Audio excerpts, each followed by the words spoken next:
नमस्कार। Toppers club IAS academy में सभी छात्र छात्राओं का स्वागत है। आशा है आप अच्छे होंगे और अपनी तैयारी को नया आयाम दे रहे होंगे। मुख्य परीक्षा का जो पेपर 5 है उसकी हम श्रृंखला चला रहे हैं और लगातार आपको टारगेट भी दे रहे हैं। और मैंने इसी में एक एनजीओ से प्रश्न पूछा था।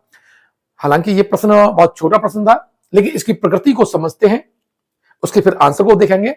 लेकिन अगर चैनल पर पहली बार आए हैं तो चैनल को सब्सक्राइब कर लीजिएगा और बेल आइकन जरूर दबा दीजिएगा ताकि हमारे आने वाले हर वीडियो का नोटिफिकेशन आप तक पहुंचता रहे। चलिए सीधा प्रश्न पर पहुंचते हैं। क्या है एनजीओ, क्या है और भारत में उनका विनियमन कैसे किया जाता है। एनजीओ सुधार के लिए की गई प्रमुख सिफारिशों का उल्लेख कीजिए। देखिए, पहली बात है कि ये 8 नंबर में था और 125 शब्द हैं। इसके कितने हैं? 125 शब्द हैं। अब पहले हम बच्चों प्रश्न की प्रकृति समझ लेते हैं, उसको तोड़ लेते हैं। देखो, यहां समझना बहुत जरूरी है। क्यों? कि एनजीओ क्या है। पहले तो यही पढ़ाना है कि एनजीओ क्या है, भारत में उनका विनियमन कैसे किया जाता है। दूसरा सेक्शन हो गया इसका प्रश्न का। और तीसरी डिमांड है एनजीओ सुधार के लिए की गई प्रमुख सिफारिशें। ये थर्ड, यानी इसमें 3 टॉपिक पूछे गए हैं।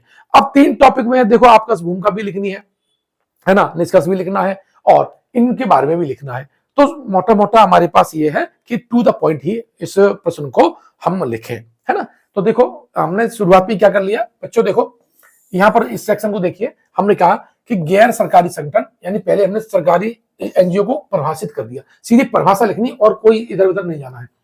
गैर सरकारी संगठन यानी एनजीओ एक गैर लाभकारी संगठन, समूह या संस्था है जो सरकार से स्वतंत्र रूप से संचालित होती हैं और जिसका मानवीय या विकास संबंधी उद्देश्य होता है। ठीक है, यानी ये मानव सेवा के लिए, विकास के लिए कार्य करते हैं और ये स्वेच्छा से करने वाले संगठन होते हैं, है ना। इसीलिए इन्हें गैर सरकारी संगठन भी कहा जाता है।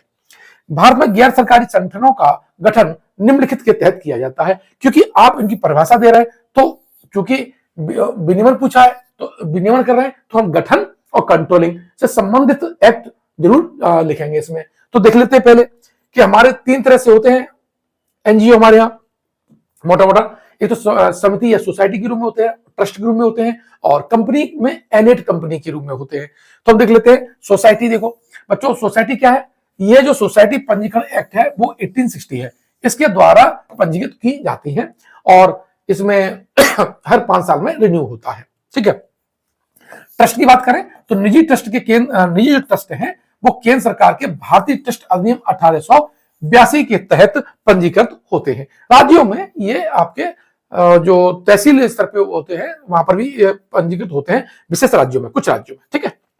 सार्वजनिक ट्रस्ट संबंधित राज्य कानून के तहत पंजीकृत होते हैं, इसी की बात मैं कर रहा था। ठीक है।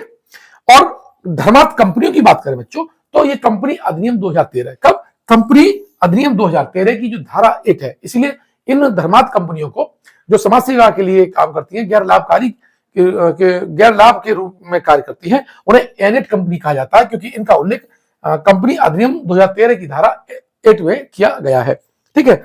ये कैसी होती है? ये गैर लाभकारी कंपनियां के रूप में पंजीकृत होती हैं। अब बात आई कि इन्हें कंट्रोल करने के लिए क्या क्या, इनकी वित्तीय लेन देन के लिए क्या कुछ व्यवस्था है।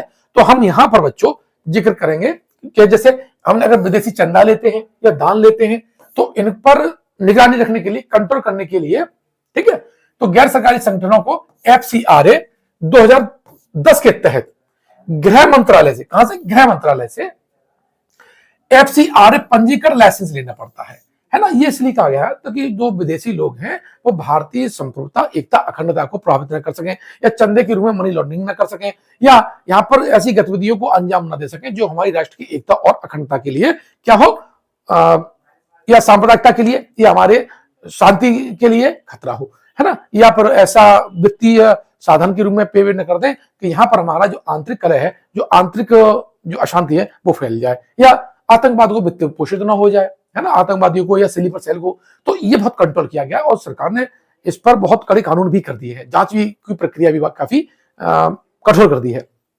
अब देखो, एनजीओ सुधार के लिए हम बात कर लेते हैं। तो एनजीओ सुधार के लिए कौन कौन सी समितियों ने सिफारिश की है, तो हम यहाँ पर 2 का जिक्र करेंगे।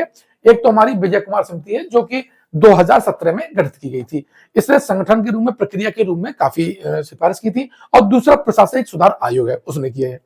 तो चलिए पहले हम बात कर लेते हैं विजय कुमार समिति की सिफारिशों कि हल्का विनियमन दृष्टिकोण। इन्होंने कहा कि जो हमारे जो विनिमय करते हैं, इसका जो दृष्टिकोण है, इसका ढांचा है, बहुत सॉफ्ट होना चाहिए ताकि इस प्रक्रिया को बहुत आसानी से लोगों तक पहुंचाया जा सके। जैसे ऐसा ढांचा जो गैर लाभकारी संगठनों के लिए परिचालन स्वतंत्रता के साथ निगरानी को संतुलित करता है और नौकरशाही बाधाओं को क्या करता है, कम करता है।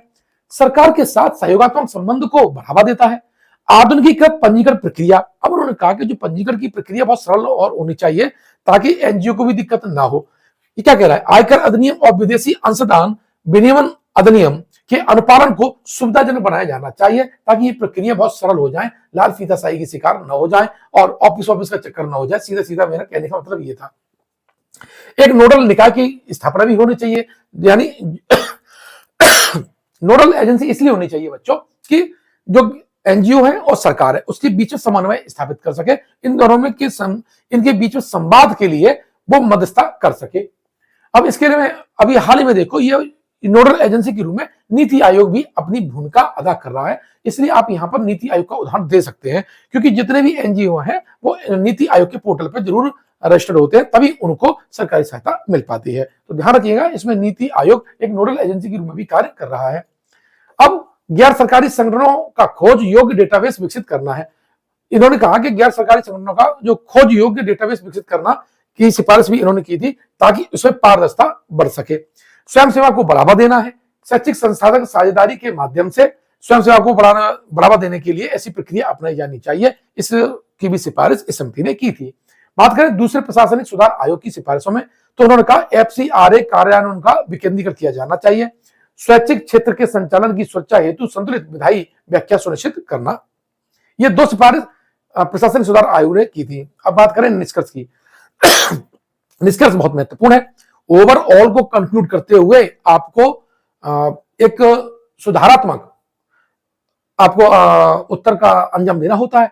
जैसे गैर सरकारी संगठन समाज में महत्वपूर्ण भूमिका निभाते हैं, हालांकि एनजीओ क्षेत्र में पारदर्शिता और जवाबदेही सुनिश्चित करने के लिए सुधार आवश्यक है। मुख्य सिफारिशों में एफसीआरए प्रावधानों को स्पष्ट करना, वित्तीय पारदर्शिता बढ़ाना, प्रशासनिक प्रक्रियाओं को सरल बनाना और सरकारी हस्तक्षेप को संतुलित करना शामिल है। यदि इन सुधारों को प्रभावी ढंग से लागू किया जाए तो एनजीओ समाज के विकास में अधिक प्रभावी योगदान दे सकते हैं। इस तरह से ये आपने क्या किया, इसका निष्कर्ष लिख दिया बच्चों। अब आपको क्या करना है, मैंने आपको बताया, मैं प्रश्न देता हूं और इस वीडियो बनाने का मतलब यह है कि इस वीडियो को देखने के बाद आप अपने शब्दों में इसको लिखिए। क्या करना, अपने शब्दों में इसको लिखिए और सुधार कीजिए, अपने डेटा को इनपुट कीजिए ताकि आप जब एग्जाम में जाएं तो एक अच्छा और बेहतर आंसर लिख करके आए। अगर आप हमारे इस वीडियो से संतुष्ट हैं तो अपने मित्र को ये वीडियो भेज सकते हैं। साथ ही ये जो पीसीएस मेंस, ठीक है, 2024, इसका जो पेपर 5 है, जीएस पेपर 5, ठीक है, कौन सा, जीएस पेपर 5, इसका मैंने बैच स्टार्ट कर दिया है। अगर आप ये बैच में, ये टेस्ट सीरीज का ध्यान रखना, ये जो बैच है वो टेस्ट सीरीज का है, जहां हम आपको टेस्ट कराएंगे, है ना। जैसे मैंने ये कराया, मैं टारगेट देता हूं, टॉपिक टेस्ट होंगे और ये लगभग मान लीजिए कि आपको 350 प्लस प्रश्न में कराऊंगा पेपर 5 के। कितने, पेपर 5 के। तो लगभग सारा मोटा मोटा जो टॉपिक है वो आपका कवर हो जाएगा। और निश्चित मानिए अगर आपने इन प्रश्न को लगातार लिख लिया, मेरी बात को अगर मान लिया, तो आप 120 प्लस बड़े आसानी से नंबर ले आएंगे पेपर 5 में। मैंने बता दिया, बहुत आसानी से नंबर ले आएंगे। ठीक है, तो अगर आपको अच्छा लगता है तो कमेंट बॉक्स में, डिस्क्रिप्शन बॉक्स में उसका लिंक दे रखा है, आप जाके उसे परचेज कर सकते हैं और वहां पर जो नंबर दे रखा हुआ है उसे संपर्क करके, वार्तालाप करके, हमारे जो सहयोगी साथी हैं ऑफिस से हैं, आप अपने कोई क्वेश्चन है, क्वेरी है, उसको पूछ सकते हैं। बहुत बहुत धन्यवाद।